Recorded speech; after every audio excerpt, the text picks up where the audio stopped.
let me start with the introduction. Yo, we here on the Northwest Jukebox. You got myself, Prota-C.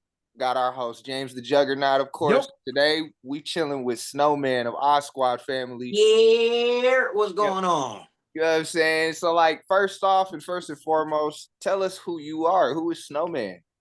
You know, I'm Snowman, one of 3 members of Oz Squad family. You know what I'm saying? OSF in the building. Shout out to my brother Nub. Shout out to my brother A Factor. RIP my little bro Frosty.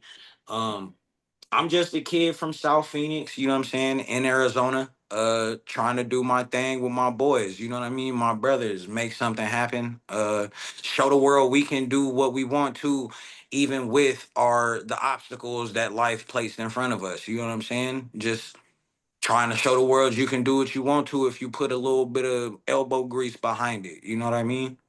So that go against the grain, you know. Exactly, you know what I'm So, saying? you mentioned you from South Phoenix. Is that where you from, or did you just grow up out there? I grew up out there, man. Born and raised. Like, well, I was born in. I want to say I was born in Mesa, but for the most part, I grew up in Phoenix. You know what I'm saying, on the edge of the South Side. So Is that where Odd Squad formed? Like, are all you guys from there, or how did you guys get brought together?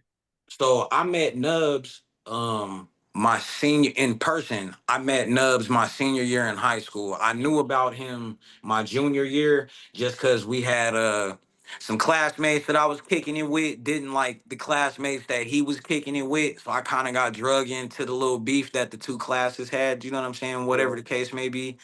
Um, but yeah, man, I met him the first day of senior year. You know what I mean? It was real, recognized real, and that's been my partner ever since. Um, A Factor, we met him, if I'm not mistaken, at the end of 2012.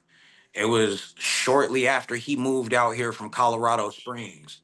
Hmm. Um, yeah, he moved out here. We met him and the homie Chunk and everybody else at the Trendsetter Studio out here. Shout out to the big homies, Jay Gold, you know what I'm saying, my dude Swerve, Bougie, all of them, Trouble, you know what I'm saying? Shout out to all of them at the Trendsetter spot.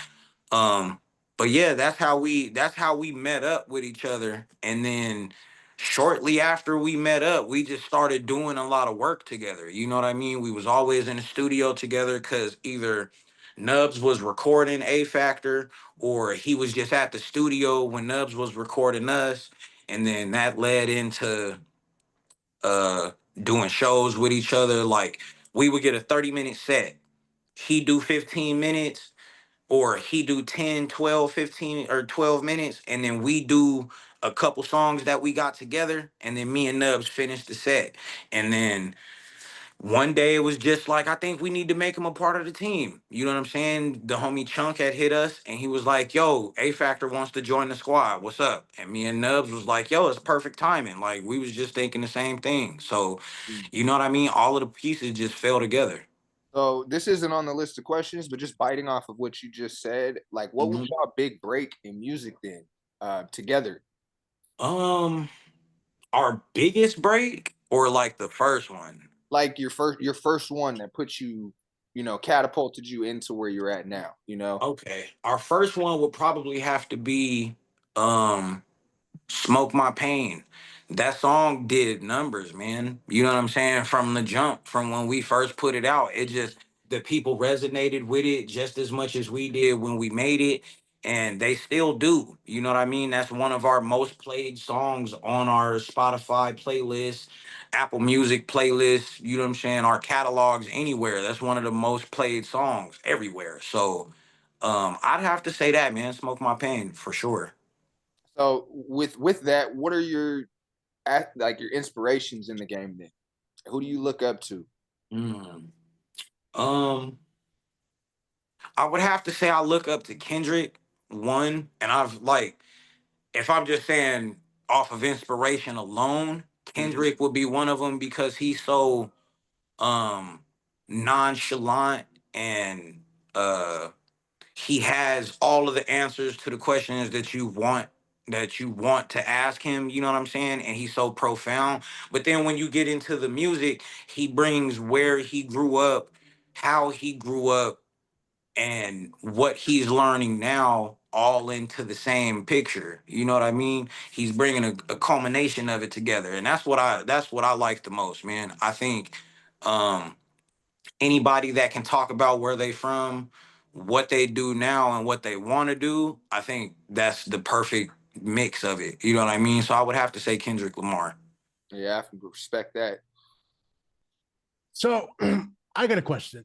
Okay. How did you guys build the following with Odd Squad and to complement what Prota-C was saying? So you guys, so originally it was just you and Nubs. Yep. Okay. And so, because you guys went to high school together, correct?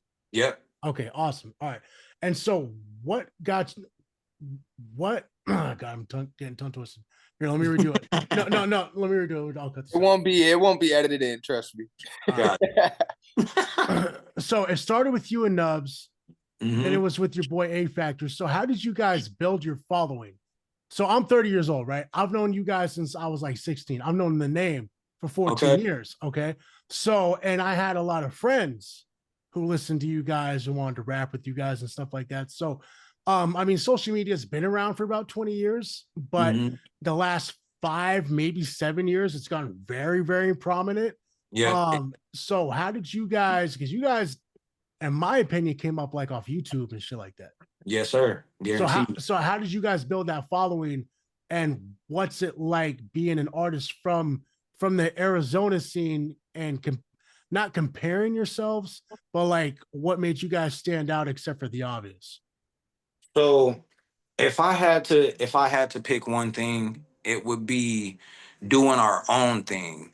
It wasn't trying to be like anybody else. We weren't doing the same kind of music as anybody else. It was all organic. You know what I mean? And um the shows that we did, the people we did shows with, the just being able to be ourselves, you know what I mean? I think that played the most part in doing and growing the base of people that we have. Because when we go to shows, it's almost like we're just meeting family. You know what I'm saying? It's almost like we're meeting people that, or seeing people that we haven't met yet. You know what I mean? That know us and we know them. You know what I'm saying? We may not know the face, the name, but we know the struggles because we all, we all resonate with it. You know what I mean? So yeah, I think it just being us, man. So, and then how did you guys kind of build your following in the Arizona scene? Who's some bigger names from Arizona? Do you know Prota-C? I mean, there's a few, but like, I mean, isn't there a rapper named AZ out there? I think there is. That's who I know. The big names out here would be like Futuristic is one of them.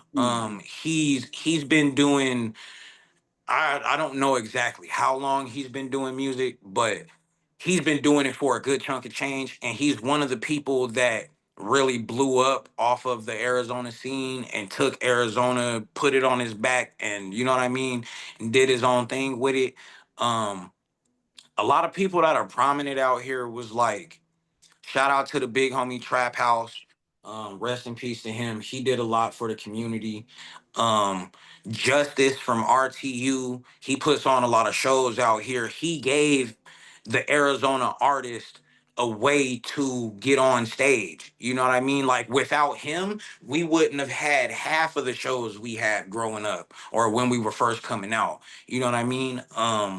Respect the underground. That's, shout out to them. Like I said, the big homie Justice. It was a culmination of everything. You know what I mean? Like there's so many different people out here that are doing their own thing, and it may only be local or it may be worldwide. You know what I'm saying? But it's a boiling pot out here, man. That's why it's so different. Like it's people. Futuristic is somebody that I can say I've been following since probably MySpace, like early YouTube. Yep. You know, he was a backpack rapper and he went Yep. The nerd rap. He went viral standing on the corners and rapping to people, you know? Yep. And so yeah, I don't know why I didn't think of that. He's a definite prominent figure from huge. Exactly. And Cryptic Wisdom too, right? Exactly. Cryptic Wisdom. Shout out to him. We've done a couple shows with him, man. He's dope as hell. He's I love what both of them are doing. You know what I'm saying? I love how Futuristic started out as just an artist doing his own thing, and then he built his empire into being able to help other artists. And I love what Cryptic Wisdom is doing. You know what I mean? Being on his solo dolo, not letting nobody tell him what to do with his music. You know what I mean? I think it's a beautiful thing when you have that much control over your own art, your own craft. You know what I'm saying?